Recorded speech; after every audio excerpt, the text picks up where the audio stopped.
शाम के समय रसोई में खाना बना रही थी कावेरी जी। पास में ही रखे मोबाइल में कान्हा जी के भजन चल रहे थे और कावेरी जी धीमे धीमे गुनगुना रही थी। तड़के की खुशबू पूरी रसोई में महक रही थी। सब कुछ वैसा ही था जैसे रोज होता था, लेकिन तभी एक अजीब सी आवाज़ सुनाई दी। आवाज़ इतनी साफ थी कि जैसे किसी ने उनके कान में आकर चीखा हो। कावेरी जी का दिल सिहर उठा। वही आवाज़, वही चीख जो 2 दिन पहले सुनाई दी थी। उस समय तो उन्होंने यही समझा था कि शायद कोई वहम होगा, लेकिन आज फिर वही दर्द से भरी करती सी आवाज़ उनके कानों में पिघले शीशे की तरह उतर गई। उन्होंने पलटकर देखा। घर में सब कुछ सामान था जैसा हमेशा होता है। दिल बैठने लगा था, हाथ कांपने लगे। कोई है, उनकी कांपती हुई सी आवाज़ निकली, लेकिन जवाब में केवल रसोई की दीवारों से टकराती उनकी खुद की गूंजी थी। बरामदे में आकर चारों ओर देखा, आंगन में, पड़ोस की ओर, पीछे के आंगन की तरफ ही गई। हर ओर सन्नाटा पसरा था। कोई इंसान नजर नहीं आया, लेकिन दिल में एक अजीब सी बेचैनी घर कर गई थी। क्या कोई मुसीबत में है? कहाँ से आती है यह आवाज़? इन सवालों का जवाब उनके पास भी नहीं था। वे वहीं खड़ी रही कुछ पल, फिर धीरे धीरे भीतर लौट आई। अभी वह कुर्सी पर बैठी ही थी कि दरवाज़ा खुलने की आवाज़ ने उन्हें चौंका दिया। उनका बेटा आदित्य था, ऑफिस से लौटा था। यह कैसी बदबू फैली हुई है घर में? उनके नाक सिकोड़ते हुए कहा और तेज कदमों से रसोई की ओर बढ़ा। रसोई में पहुंचते ही उसकी आंखें फटी की फटी रह गई।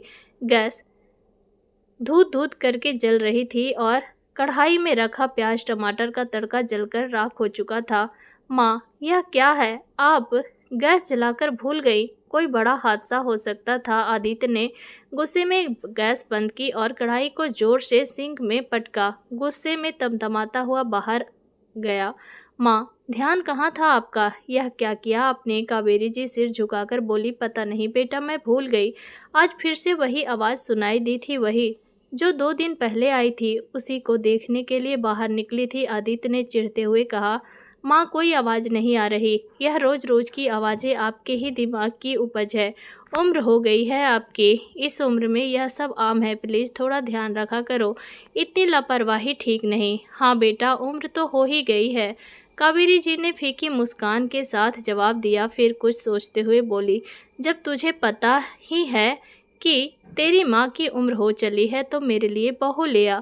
मैं कब तक संभालूंगी यह सब काम? कितनी बार कहा है तुझसे कि अब शादी के लिए मान जा। कल रेखा आंटी आई थी एक रिश्ता लेकर। लड़की अच्छी है, समझदार है, परिवार भी अच्छा है। आदित्य छल्लाकर बोला। ओहो माँ, अब फिर से शुरू हो गई। मैंने कह दिया ना, मुझे अब कोई शादी वादी नहीं करनी। और उस रेखा आंटी से कह दीजिए मेरे लिए रिश्ता लेकर ना आया करे।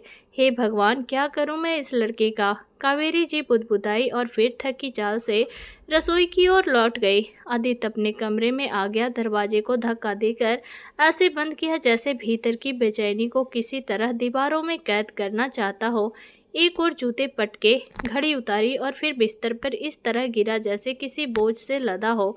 छत की तरफ देखता रहा। उसकी आंखें बंद हुई और अतीत की तस्वीरें उसके सामने सजीव हो उठी, मानो किसी पुरानी किताब के पन्ने खुद ब खुद पलटते जा रहे हों।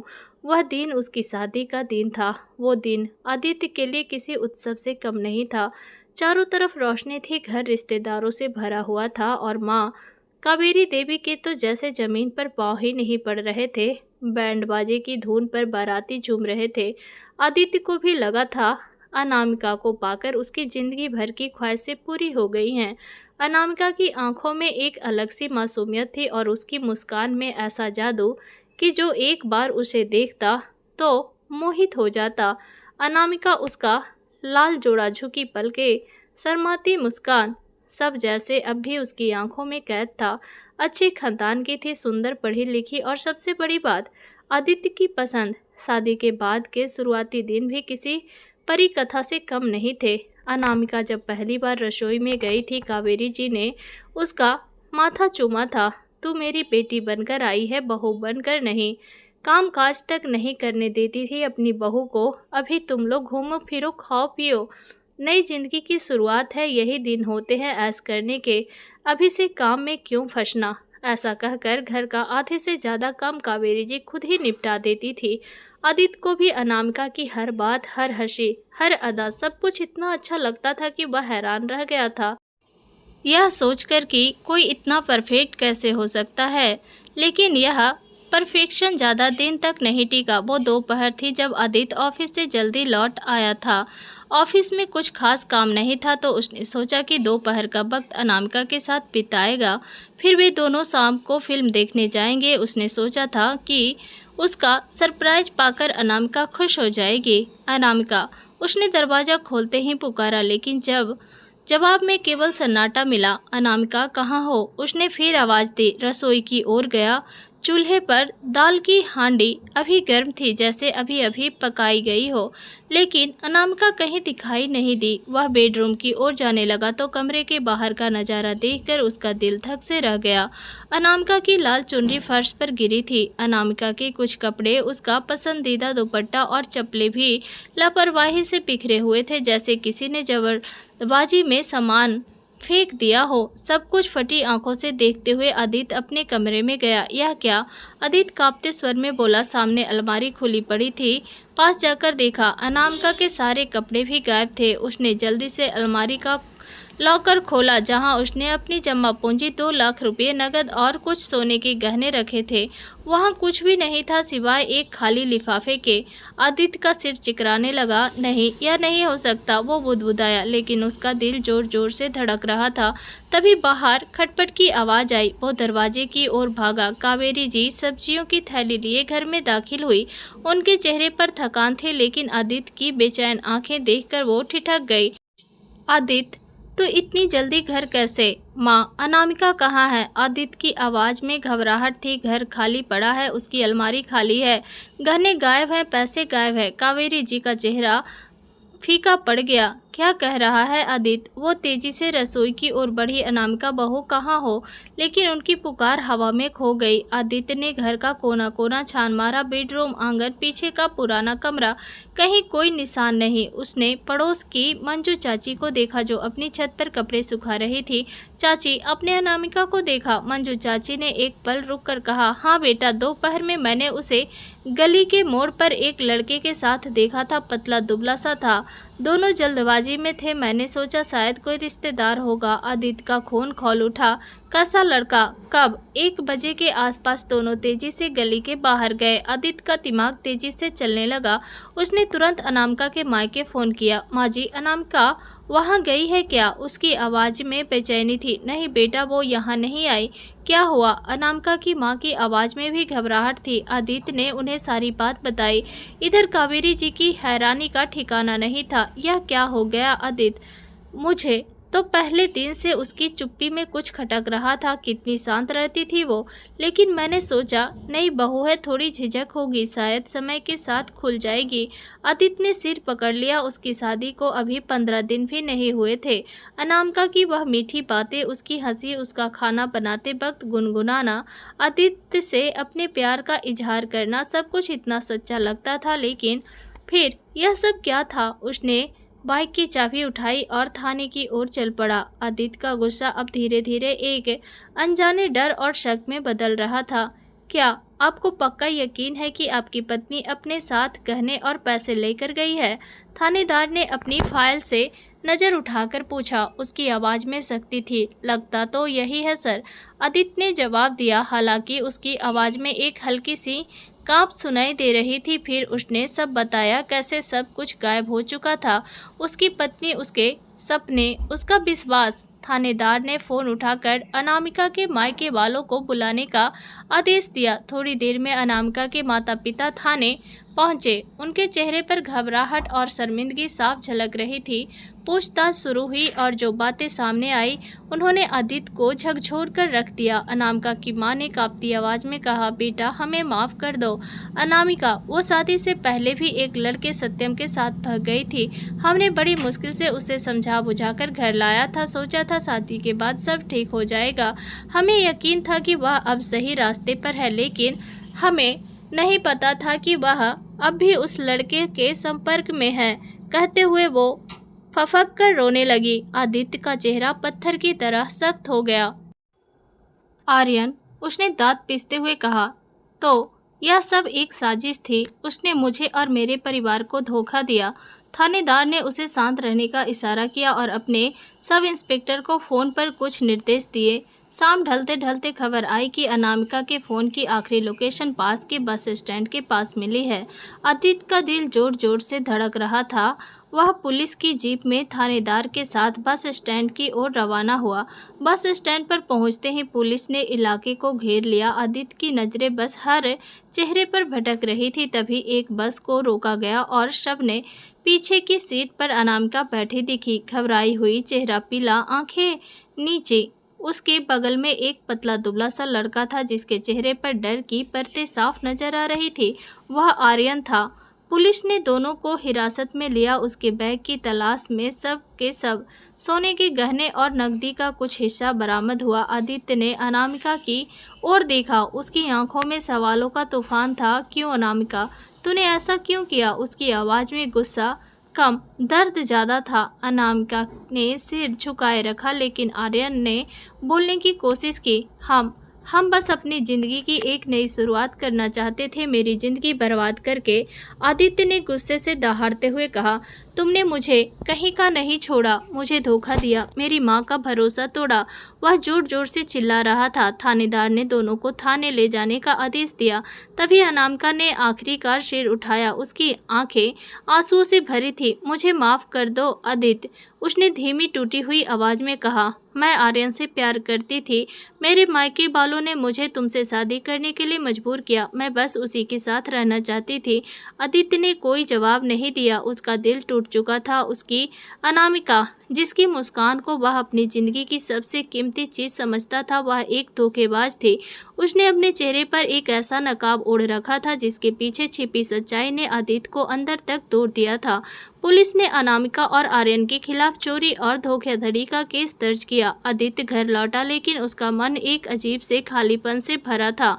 करीब 6 महीने बाद कोर्ट ने आदित्य और अनामिका के तलाक को मंजूरी दे दी। कागजों पर वह रिश्ता खत्म हो चुका था, लेकिन आदित्य का मन अब भी उस धोखे की भुलैया में भटक रहा था। जब वह अपनी तलाकशुदा पत्नी अनामिका का सामान लौटाने के लिए उसके मायके गया तो उसकी आंखें आंसुओं से भीगी थी। अनामिका के घर पहुंचा तो सामने उसके माता पिता खड़े थे। उनकी आंखों में शर्मिंदगी और पश्चाताप दिखाई दे रहा था। आदित्य ने सामान रखवाया, लेकिन कुछ कह पाता उससे पहले ही अनामिका की माँ और पिता उसके पैरों में गिरकर रो पड़े। बेटा, हमें माफ़ कर दो, हमारी वजह से यह सब हुआ। अगर हमने अनामिका के साथ ज़बरदस्ती ना की होती तो आज यह नौबत न आती। हमने तुम्हारा घर बर्बाद कर दिया। हमें नहीं पता था कि अनामिका ऐसा करेगी। हम खुद को कभी माफ़ नहीं कर पाएंगे। आदित्य का कलेजा मुंह को आने लगा। बुजुर्गों को अपने पैरों में गिरा देखकर उसका दिल भर आया। उसने धीरे से उन्हें उठाया और विनम्रता से हाथ जोड़कर प्रणाम किया और चुपचाप अपने घर की ओर लौट गया। उस दिन के बाद से लेकर शादी का नाम सुनते ही आदित्य का खून खौल उठता था। वह पवित्र रिश्ता जिसे वह जिंदगी का आधार मानता था, अब उसके लिए एक कड़वा मजाक बन चुका था। कभी नहीं करूँगा मैं शादी, वह बिस्तर पर लेटा हुआ मन ही मन बुदबुदाया।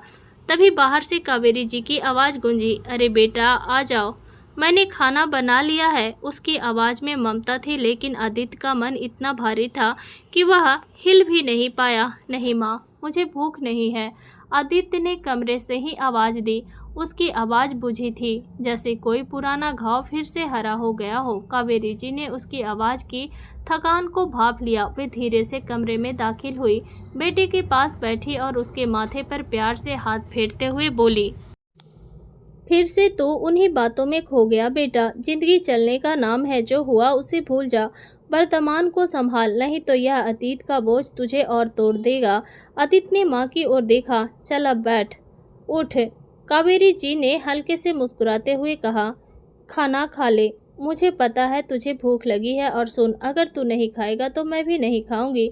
आदित्य ने एक गहरी सांस ली। माँ की जिद के सामने उसका बस नहीं चलता था। वह अनमने ढंग से उठा और डाइनिंग टेबल पर आकर बैठ गया। कावेरी जी ने प्यार से उसकी थाली में दाल, सब्जी और गर्मा गर्म रोटियां परोसी। दोनों माँ बेटे चुपचाप खाने लगे। आदित्य ने जैसे ही पहला निवाला मुंह में डाला, तभी वह आवाज़ फिर से गूंजी, वही दिल को चीर देने वाली कराहती सी चीख जो पिछले कुछ दिनों से कावेरी जी को परेशान कर रही थी। कावेरी जी एकदम घबरा गई। उन्होंने चम्मच टेबल पर रखा और आदित्य की ओर देखते हुए कहा, सुना बेटा, यह वही आवाज़ है। मैं कहती थी ना, यह मेरा वहम नहीं है। आदित्य भी चौंक गया। उसने निवाला निगलने की कोशिश की, लेकिन उसका ध्यान अब उस आवाज़ पर था। वह चीख इतनी दर्दनाक थी कि रोंगटे खड़े हो गए। माँ, यह वह रुका, फिर बोला, मुझे लगता है यह आवाज़ पीछे वाले घर से आ रही है। क्या आप उन लोगों को जानती हैं? कावेरी जी ने सिर हिलाया। नहीं बेटा, अभी 1 महीना भी नहीं हुआ हमें इस नए घर में शिफ्ट हुए। पिछले वाले घर में कौन रहता है मुझे तो कुछ पता नहीं। आदित्य की भौहें सिकड़ गई। हाँ माँ, आप सही कह रही हैं, कोई तो परेशानी में है। कावेरी जी ने सहमति में सिर हिलाया। हाँ बेटा, अभी तो रात हो गई है, लेकिन एक बार जाकर देखना तो होगा कि आखिर माजरा क्या है। अचानक आदित्य ने धीमे स्वर में कहा, माँ, मुझे नहीं लगता कि आपको किसी के घर जाने की ज़रूरत है। अगर किसी के घर में कोई परेशानी है तो वह खुद संभालेंगे। आप क्यों बेवजह किसी के मामले में पड़ेंगी? कावेरी जी मुस्कुराई, जैसे पहले से यह जवाब सुनने की उम्मीद हो। तेरी बात सही है बेटा, लेकिन अगर वाकई कोई परेशानी में है, क्या सिर्फ इसलिए चुप रहूं क्योंकि वह हमारी जिम्मेदारी नहीं है? आदित्य ने स्वर थोड़ा ऊंचा किया। लेकिन माँ, आप खुद ठीक कहाँ रहती हैं? बीपी की दवाई टाइम से ना लें तो चक्कर आ जाता है। अकेले जाकर क्या करेंगी? वैसे भी वह किसी मानसिक रोगी की आवाज़ लग रही थी। चीखें कराह औरत की आवाज़ थी। हो सकता है वहाँ कोई मनोविकृति से पीड़ा हो। हाँ बेटा, हो सकता है, पर हो सकता है कुछ और भी हो। कावेरी जी की आंखों में एक जिद सी आ गई थी। एक बार देख आने में क्या हर्ज है? कल तुझे ऑफिस जाना है, मैं अपना काम निपटा कर चली जाऊंगी। बस पूछ लूंगी, कुछ मदद की ज़रूरत हो, नहीं तो लौट आऊंगी। आदित्य ने हाथ हिलाते हुए कहा, माँ प्लीज़, किसी को बुरा लग गया तो? आजकल लोग कहाँ दूसरों की दखल पसंद करते हैं। लेकिन कावेरी जी अब तय कर चुकी थी। आदित्य ने गहरी सांस ली। अब जिद ठान चुकी है तो मुझे क्या करना? बस ध्यान रखना, कोई परेशानी हो तो फौरन लौट आना। कावेरी देवी ने प्यार से सिर हिलाया। अगले दिन आदित्य ऑफिस चला गया। सारे छोटे मोटे काम निपटाकर कावेरी जी ने दरवाज़ा बंद किया और पिछले वाले घर की ओर चल पड़ी। घर के बाहर पहुंचकर उन्होंने दरवाज़ा खटखटाया। कोई जवाब नहीं। 2-3 बार फिर से खटखटाया, फिर भी वही खामोशी। चौथी बार हाथ उठाया ही था कि इस बार दरवाज़ा थोड़ा सा खुल गया। एक अधेड़ महिला ने झांकते हुए सवाल किया, क्या बात है? महिला करीब 62 वर्ष की होगी। चेहरे पर कठोरता थी, भौहें तनी हुई थी। कावेरी देवी ने अपनी ओर से नम्रता से कहा, नमस्ते बहन जी, हम पीछे वाले मकान में रहते हैं। अभी 1 महीना हुआ है आए हुए। महिला ने त्योरियां और ज़्यादा चढ़ा ली। तो मैं क्या करूं? कावेरी जी थोड़ा झिझकी, फिर बोली, असल में कुछ दिनों से आपके घर की ओर से आवाज़ें आ रही थी, चीख पुकार जैसी, तो सोचा पूछ लूं कोई परेशानी में तो नहीं। महिला ने कमर पर हाथ रखा और तीखे स्वर में बोली, क्यों, तुम कोई समाज सेविका हो क्या? सबका दुख दर्द बांटने का ठेका ले रखा है तुमने? कावेरी जी स्तब्ध रह गई। इतनी कड़वी प्रतिक्रिया की उम्मीद नहीं थी उन्हें। नहीं, ऐसी बात नहीं है, बस पड़ोसी होने के नाता सोचा। तो आपने घर तक रहो ना, यहाँ आने की ज़रूरत नहीं है, सब ठीक है हमारे घर में, चलो अपना रास्ता लो। दरवाज़ा लगभग उनके चेहरे पर ही बंद कर दिया गया। कावेरी देवी कुछ पल वहीं खड़ी रही। मुँह से कोई शब्द नहीं निकला, मन में हजार सवाल और दिन में एक अनकहा खिंचाव लिए वह चुपचाप वापस चल पड़ी। चलते हुए मन ही मन बड़बड़ाई, इतनी चिढ़, इतनी तलखी, अगर सब ठीक होता तो ऐसा व्यवहार क्यों होता? उनकी आंखें अब भी पीछे उस बंद दरवाजे की ओर खींची जा रही थी। अब वे गली के छोर तक पहुंचने ही वाली थी कि एक घर के बाहर खाट पर बैठी 3-4 औरतों की आवाज़ सुनाई दी। गपशप, हंसी ठहाके और रोजमर्रा की बातों में डूबी कुछ महिलाएं थीं। कावेरी देवी रुकी, सोचा कुछ पूछ ही लिया जाए, शायद कुछ सुराग यहीं मिल जाए। उसमें से एक ने कावेरी देवी को आते देखा और मुस्कुराकर कहा, नमस्ते। अरे आप तो वही हैं ना जो पिछले वाले घर में नए नए आए हैं? हाँ जी, कावेरी जी ने सिर हिलाते हुए कहा। मैं कावेरी महीना भर पहले ही शिफ्ट हुए हैं यहाँ, सोच रही थी थोड़ा जान पहचान कर लूँ। बहुत अच्छा किया बहन, आजकल तो पड़ोसी भी अजनबी बनकर रहते हैं। आप आई, अच्छा लगा। आइए बैठिए, दूसरी औरत ने खाट पर जगह बनाते हुए कहा। हम तो रोज यहीं बैठकर गप सप करते हैं। कावेरी जी थोड़ा हिचकते हुए खाट के किनारे पर बैठ गई। उनकी नजरें अब भी उस मकान की ओर थी। उन्होंने हिम्मत जुटाकर कहा, वो सामने वाले घर में कौन रहता है? मैंने आज वहां जाकर बात की, लेकिन उनकी बात पूरी होने से पहले ही उस औरत ने भौवें चढ़ाते हुए कहा, अरे आप वहां गई थी उस सुजाता के घर? वो तो बड़ी अजीब औरत है, हमेशा तेवर में रहती है, किसी से बात नहीं करती, ना ही किसी को घर में घुसने देती है। कावेरी जी का मन और बेचैन हो गया। लेकिन मैंने कुछ दिनों से वहां से चीखने की आवाज़ सुनी है, जैसे कोई परेशानी में हो, इसलिए आज पूछने गई थी। पर उसने तो, हाँ, चीखे तो हमने भी सुनी है, दूसरी औरत ने गंभीर स्वर में कहा। उसके घर में अक्सर झगड़े होते रहते हैं, खासकर जब से उनके बेटी की शादी हुई है 6 महीना पहले। उनकी नई नवेली बहू बेचारी, वो तो दिखने में अच्छी है, सब संस्कारी सी लगती है, लेकिन ना जाने क्यों अक्सर बहू के चीखने चिल्लाने की आवाज़ें आती है। कावेरी जी का दिल धक से रह गया। तो वो चीखें उनकी बहू की है? उनकी आवाज़ में चिंता थी। लगता तो ऐसा ही है, पहली औरत ने कंधे उचकाते हुए कहा। सुजाता किसी को घर के अंदर झांकने तक नहीं देती, लगता है जैसे कोई बहू को मारता पीटता है। कई बार हमने बहू तेज रोने और चीखने की आवाज़ें सुनी है। कावेरी जी की सांसें तेज हो गई। तो कोई उनकी मदद के लिए नहीं गया? अरे कोई परेशानी में है तो? अरे मदद, दूसरी औरत हल्का सा हंसते हुए बोली। कहाँ तो था एक बार, कुछ दिनों पहले मैंने ही पूछ लिया था कि सब ठीक है या नहीं, तो बोलने लगी कि बहू का मानसिक संतुलन ठीक नहीं है, उसे दिमागी बीमारी है, इसलिए चीखने चिल्लाने लगती है। इलाज करवाने को कहा तो मुझे ही सुना दिया। बोली, हमारे घर के मामले में टांग मत अड़ाओ। पड़ोसी की रेखा को तो सुजाता ने गालियां तक निकाली थी, इसलिए अब वहां कोई जाता ही नहीं। और वह लड़का, उसका बेटा, उसके तो स्वभाव का कुछ कहा नहीं जा सकता। बाहर से तो भला लगता है, लेकिन अंदर क्या है कौन जाने। और बहू को तो ऐसे छिपा कर रखते हैं जैसे वह कोई कैदी हो। बातचीत करके कुछ देर बाद कावेरी जी बेचैन मन से अपने घर लौट आई। अगले दिन सुबह का वक्त था। कावेरी जी आंगन में झाड़ू पोछा कर रही थी, तभी उसकी नज़र पिछले वाले घर की छत पर पड़ी। एक हल्की सी हलचल थी। उन्होंने थोड़ा गौर से देखा। वो संध्या, सुजाता की बहू थी। कावेरी जी जल्दी से अपनी छत पर चढ़ गई। लड़की छत पर पापड़ जैसी कोई चीज़ सुखाने में लगी थी। उसे काम करते देख कहीं से भी ऐसा नहीं लग रहा था कि उसका मानसिक संतुलन बिगड़ा हुआ है। छत की मुंडेर के पास जाकर उन्होंने आवाज़ दी, सुनो बहू, एक बात सुनो जरा। लेकिन सामने से कोई जवाब नहीं आया। संध्या ने उनकी ओर देखा तक नहीं।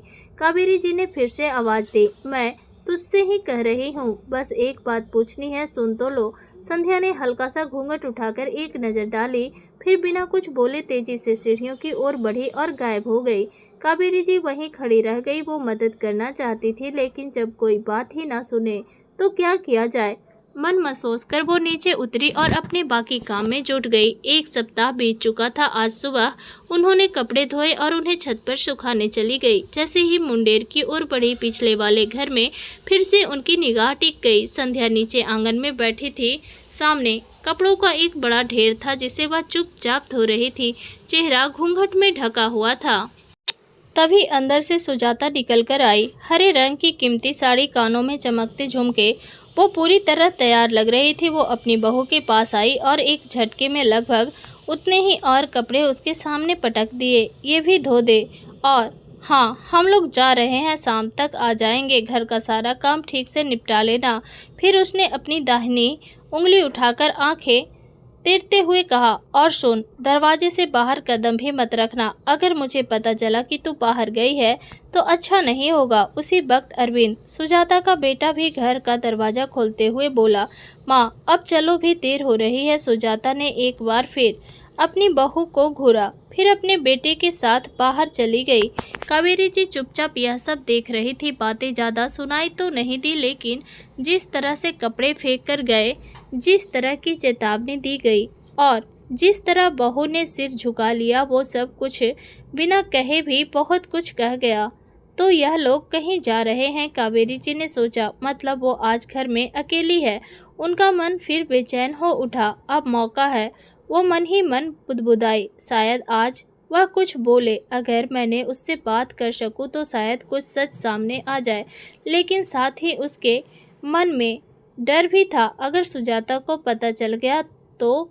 सोचते हुए वो सिहर उठी। फिर भी दिल को चैन नहीं आया। करीब 1 घंटे बाद जब उन्हें यकीन हो गया कि सुजाता और उसका बेटा घर से जा चुके हैं, कावेरी जी ने एक तरकीब सोची। उन्होंने जानबूझकर अपने 2-4 कपड़े छत से उठाए और सुजाता के घर के पीछे वाले आंगन में फेंक दिए। फिर थोड़ी देर रुककर वो उस मकान की ओर बढ़ी। उसके कदमों में दृढ़ता थी, लेकिन दिल में एक अजीब सी घबराहट भी थी। उन्होंने डोरबेल बजाई। एक पल को सन्नाटा छाया, फिर दरवाजा हल्का सा खुला। संध्या ने एक आंख से झांक कर देखा। उनका चेहरा घूंघट से ढका था। कावेरी जी ने नरम स्वर में कहा, मैं छत पर कपड़े सुखा रही थी, हवा से कुछ कपड़े उड़कर तुम्हारे आंगन में गिर गए। ला देना तो अभी लाती हूँ, संध्या ने धीमी आवाज में कहा और दरवाजा बंद करके अंदर चली गई। कावेरी जी ने मौका देखकर हल्के से गेट खोला और थोड़ा अंदर कदम रख दिया। उनकी नजरें चारों ओर भटकी, कोई और नहीं दिखा। तभी संध्या कपड़े लेकर लौटी और उन्हें कावेरी जी की ओर बढ़ाया। उनका चेहरा अब भी घूंघट में ढका था। शुक्रिया बेटा, कावेरी जी ने कपड़े लेते हुए मुस्कुराकर कहा। वैसे तुम्हारा नाम क्या है?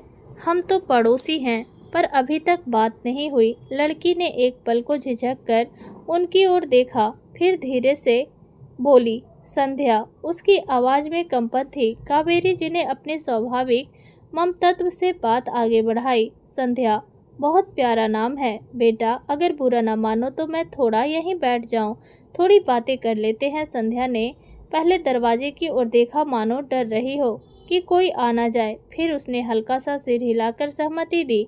कावेरी जी आंगन में रखी एक कुर्सी पर बैठ गई। धीरे धीरे बात शुरू की।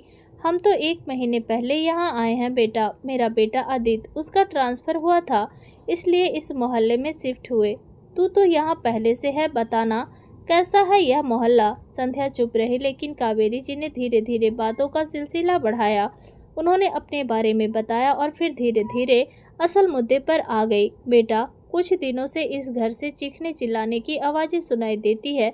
मैं तो डर गई थी, सोचा कहीं कोई परेशानी में तो नहीं, इसलिए आज चली आई। संध्या की आंखें नीचे झुक गई। वो काफ़ी देर तक चुप रही, जैसे कुछ कहने की हिम्मत जुटा रही हो। कावेरी जी ने उसका हाथ थामा और कंधे पर हल्के से हाथ रखते हुए कहा, घबराओ मत बेटी, तुम मुझ पर भरोसा कर सकती हो। अगर कोई परेशानी है तो बताओ, जहाँ तक हो सकेगा मैं तुम्हारी मदद करूंगी। यह सुनते ही संध्या की आंखें डबडबा गई। वो फफक कर रोने लगी। कावेरी जी ने उसे चुप कराने की कोशिश की। धीरे धीरे संध्या ने अपनी आप बीती सुनानी शुरू की। मेरे मायके में सिर्फ मेरी माँ और छोटी बहन है, उसने कांपती आवाज़ में कहा। पिताजी का 2 साल पहले देहांत हो गया था। माँ ने बड़ी मुश्किल से पैसे जुटाकर मेरी शादी की। दहेज में जो कुछ था सब दे दिया। उनकी सारी जमा पूंजी मेरी शादी में खर्च हो गई। अब वो एक छोटी मोटी नौकरी करके गुजारा करती हैं। बस उनका एक छोटा सा मकान है, वही उनका सहारा है। संध्या ने एक पल रुककर आंसू पोंछे, लेकिन शादी के बाद ये लोग, मेरी सास, मेरे पति, बस एक ही रट लगाए रखते हैं। कहते हैं अपनी माँ से बोल कि वो मकान बेचकर हमें पैसे दे। कावेरी जी के पैरों तले जमीन खिसक गई। क्या? उनके मुंह से हैरानी में निकला। ये लोग ऐसा कहते हैं? संध्या ने सिर हिलाया। हाँ आंटी, मेरा पति कोई काम धंधा नहीं करता, कहता है माँ से पैसे लाओ ताकि वह कोई धंधा शुरू कर सके, लेकिन माँ के पास अब कुछ बचा ही नहीं। वो मकान ही उनका आखिरी सहारा है। कावेरी जी का चेहरा गुस्से से और दुख से लाल हो गया। तू तो पढ़ी लिखी लगती है बेटा, अपने पति को समझाओ कि वो कोई नौकरी देखे, और जब तक उसकी नौकरी नहीं लगती तुम खुद क्यों नहीं करती नौकरी? संध्या के आंसू फिर से झलक पड़े। आंटी, ये लोग मुझे नौकरी करने ही नहीं देते। सास कहती है हम संस्कारी लोग हैं, हमारे घर की बहुएं बाहर काम नहीं करती, लेकिन ये तो बहाना है। असल में तो ये सब मुझे घर में कैद करके रखना चाहते हैं, यहाँ तक कि मायके भी नहीं जाने देते। कहते कहते उसका घूंघट हल्का सा सरक गया। कावेरी जी की नज़र उसके चेहरे चेहरे पर पड़े काले नीले निशान, आंखों के नीचे सूजन और बाजुओं पर भी चोट के निशान। कावेरी जी का दिल दहल गया। ये सब क्या है बेटी? उन्होंने कांपती आवाज में पूछा। संध्या ने सिर झुका लिया। रोज मारते हैं आंटी, सास ससुर, पति, जिसका जितना बस चलता है उतना मार लेता है, कभी बेलन से, कभी थप्पड़ से और कभी बेल्ट से। कहते कहते वो फूट फूट कर रोने लगी। इतना मारते हैं और फिर चीखने भी नहीं देते। जब दर्द असहनीय हो जाता है तब आवाजें निकल ही आती है। अपने हाथों से दबाकर मेरा मुंह बंद कर देते हैं। कावेरी जी खुद को रोक नहीं सकी। तो क्यों सह रही हो यह सब? क्यों नहीं छोड़ देती इस नर्क को? संध्या ने आंखें पूछी। कहाँ जाऊंगी? माँ के पास जाऊंगी तो वो जीते जी मर जाएगी। मुझे ऐसी हालत में देखकर फिर चिंता यह भी होती है कि मेरी छोटी बहन का क्या होगा। बड़ी बहन मायके आकर बैठी होगी तो छोटी का रिश्ता कैसे होगा? उनके पास है भी क्या? बस एक छोटा सा घर, उसे भी यह लोग निगल जाना चाहते हैं। कावेरी जी ने संध्या का हाथ थाम लिया। उनकी आंखों में दृढ़ता थी। बेटी, तू अब अकेली नहीं है, मैं हूं ना। हम कोई रास्ता निकालेंगे, लेकिन तुझे इस तरह घुट घुट कर नहीं जीना पड़ेगा। जाने से पहले उन्होंने संध्या की ओर देखा और धीमे स्वर में पूछा, बेटी तेरा फ़ोन नंबर दे, अगर कुछ ज़रूरत पड़े तो मैं तुझसे बात कर सकूं। संध्या ने सर झुकाकर कहा, आंटी मेरे पास फ़ोन नहीं है, ससुराल वाले ने छीन लिया। उसकी आवाज़ में बेबसी थी। कावेरी जी ने एक पल सोचा, फिर बोली, ठीक है, तू अपनी माँ का फ़ोन नंबर और उनके घर का पता दे दे, मुझे उनसे बात करनी है। संध्या ने पहले दरवाजे की ओर देखा जैसे डर रही हो, फिर कही कोई सुन ना ले। फिर उसने जल्दी से कागज उठाया और उस पर अपनी माँ का नंबर और पता कांपते हाथों से लिखकर कावेरी जी को दे दिया। आंटी प्लीज मेरी सास को मत बताना कि मेरी आपसे बात हुई, उसने लगभग फुसफुसाते हुए कहा। तो फिक्र मत कर बेटी, कावेरी जी ने उसे भरोसा दिलाया, मैं सब संभाल लूंगी। वो कागज थामे अपने घर लौट आई।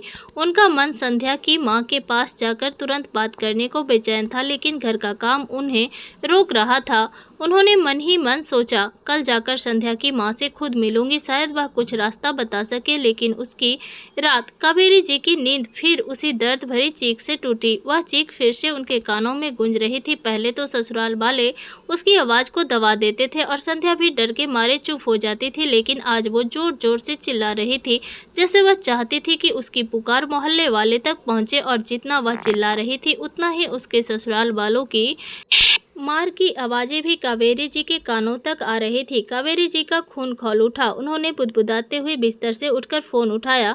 उसके हाथ कांप रहे थे, लेकिन मन में एक अटल संकल्प था। उन्होंने तुरंत पुलिस को फोन किया।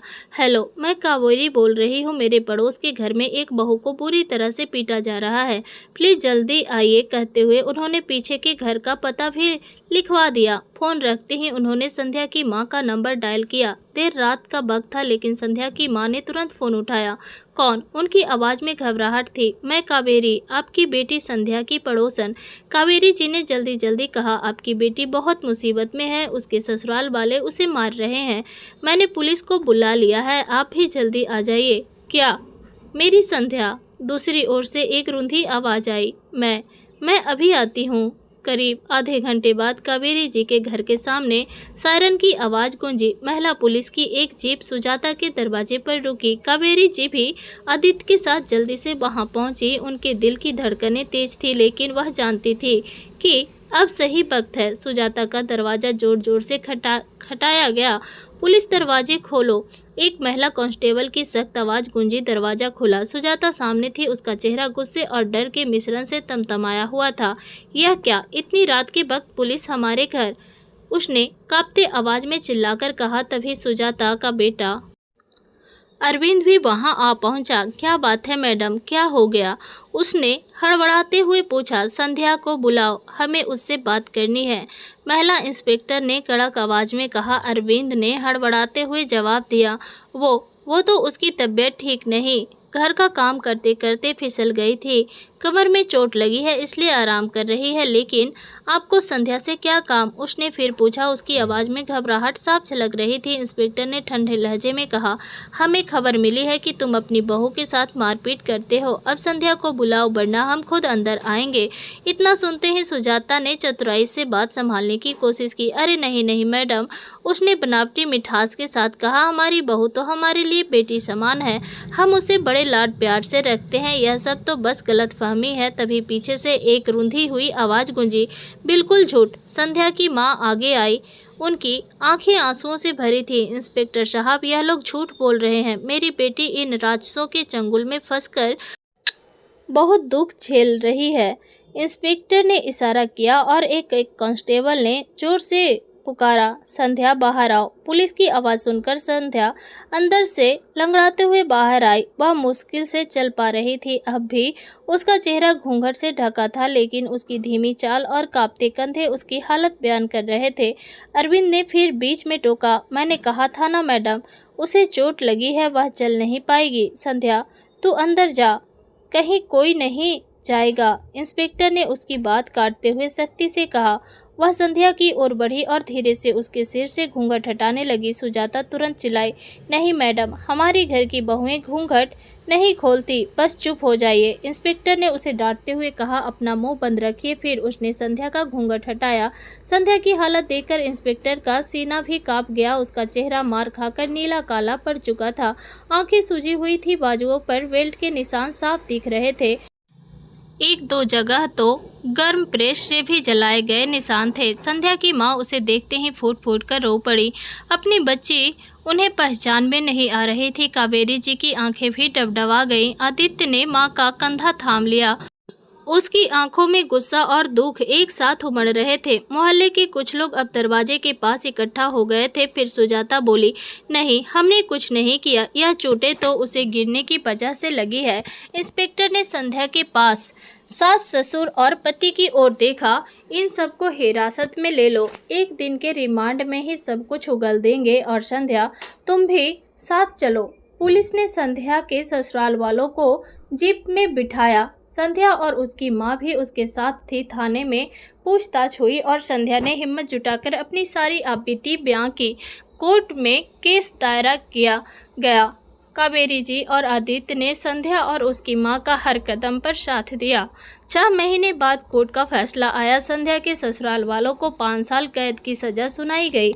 दहेज में लिया गया सारा सामान और पैसे संध्या को लौटाने का आदेश हुआ। साथ ही 15 लाख रुपए का जुर्माना भी लगाया गया। संध्या अपनी मां के साथ अपने मायके चली गई। अब उसने नौकरी करनी शुरू कर दी थी। कुछ दिन बाद कावेरी जी का मन हुआ कि वे संध्या से मिलकर आए। जब वे संध्या के घर पहुंची तो उसे ठीक ठाक हालत में देखकर उनके मन को सुकून मिला। संध्या अब पहले से बेहतर दिख रही थी। उसकी आंखों में थोड़ी चमक लौट आई थी।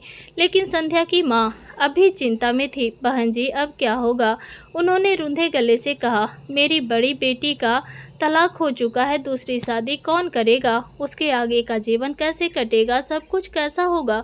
सोचती हूँ तो चिंता में डूब जाती हूँ। कावेरी जी ने उनकी ओर देखा और मुस्कुराते हुए कहा, माँ तो हमेशा बच्चों का भला चाहती है, लेकिन उसके नसीब में क्या लिखा है यह कोई नहीं जानता। मेरे आदित्य के साथ भी उसकी पहली शादी में बहुत बड़ा धोखा हुआ था। फिर उन्होंने संध्या की माँ को आदित्य और अनामिका की पूरी कहानी सुनाई। बताते बताते उनकी आंखें छलक आई। संध्या ने प्यार से उनका कंधा थपथपाया। उसी समय कावेरी जी के मन में अचानक एक विचार रौंधा। उन्होंने हल्के से मुस्कुराते हुए कहा, बहन जी बुरा ना माने तो एक बात पूछूं, क्या आप संध्या को मेरे घर की बहू बनाना पसंद करेगी?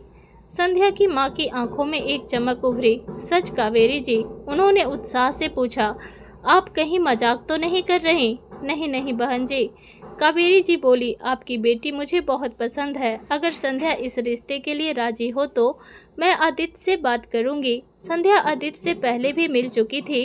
केस के दौरान आदित्य ने उनका पूरा साथ दिया था। आदित्य की सादगी, उसकी माँ के प्रति सम्मान और दूसरों की मदद करने का भाव उसे बहुत अच्छा लगा था। उसी शाम जब कावेरी जी घर लौटी, उन्होंने आदित्य से यह बात छेड़ी। बेटा, मैं संध्या को अपने घर की बहू बनाना चाहती हूँ। मैंने संध्या की माँ से बात की है, अगर तू हाँ कहे तो। आदित्य, जो शादी का नाम सुनते ही चिढ़ जाता था, इस बार चुप रहा। फिर हल्का सा मुस्कुराया। मन के किसी कोने में वह भी संध्या को पसंद करने लगा था। कावेरी जी की खुशी का ठिकाना न रहा। कुछ ही दिनों में आदित्य और संध्या की शादी सादगी के साथ संपन्न हो गई। संध्या कावेरी जी के घर बहू बनकर आई। घर में फिर से हंसी गूंजने लगी। 2 बिखरी जिंदगियां एक हो चुकी थी और एक मुकम्मल रिश्ता कायम हो गया था। आदित्य और संध्या दोनों एक दूसरे के लिए जीने की वजह बन चुके थे और आज कावेरी जी उन दोनों को खुश देखकर मुग्ध भाव से हिलोरे ले रही थी। तो दोस्तों, आपको क्या लगता है, कावेरी जी ने जो किया क्या वह सही था? अपनी राय कमेंट बॉक्स में जरूर लिखें। कहानी पसंद आई हो तो वीडियो को लाइक करें, चैनल को सब्सक्राइब करें और आप इस कहानी को किस शहर से देख रहे हैं कमेंट में ज़रूर बताएं। कहानी को अंत तक सुनने के लिए आपका बहुत बहुत धन्यवाद।